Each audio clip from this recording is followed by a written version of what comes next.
tanong kung hiwalayan siya pero ayaw niya makipaghiwalay.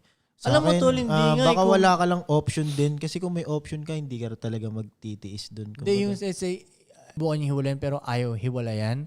Ayaw makipaghiwalay ng babae. Ayaw makipaghiwalay ng lalaki. Siya. Ikaw may ayaw. Ikaw may ayaw kasi sinubukan mo pang hiwalayan. So ano yung kinausap mo pa? Dapat wala na. Alis na nga eh. Kung ayaw mo talaga mag-disappear ka tanongin, wala na makakapigil sa iyo. Kung nanonood siya, kuya. Block mo. Ganun, di ba? Wala na. Nanonood siya, tol. Nanonood di ba yan, para sa kanya yan eh. Nanonood dyan. Alis siya kasi hindi niya deserve. Para sa akin, sobrang hindi deserve yung part na ipahiya siya sa harap ng maraming tao. Sigawan Kasi, tsaka saktan ng piket. kasi tangina, lalo pag yung nanay niya, hindi nagagawa sa kanya nun.